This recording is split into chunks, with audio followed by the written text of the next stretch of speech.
সুপ্রিয় দর্শক শ্রোতা, আমি যাচ্ছি এই মুহূর্তে কবরের পাশে।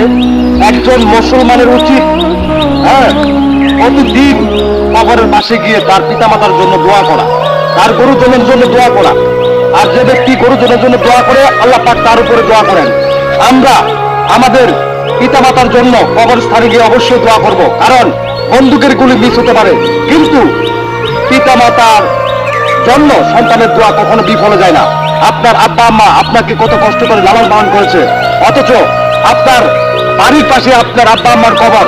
আপনারা কখনো আপনার আব্বা আম্মার কবরে গিয়ে একটু জিয়ারত করেন না, তাদের রুহের আত্মার উপর মাথা মনে করেন না, অথচ আপনার জন্য সে ছোট্টবেলায় কত কষ্ট সহ্য করেছে।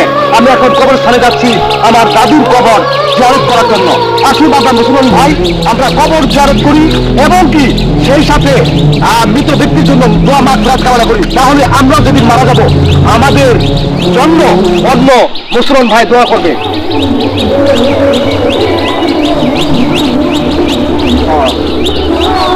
আসুন ভাই কবরস্থান কবর জিয়ারত করি। আসসালামু আলাইকুম ওয়া রাহমাতুল্লাহ।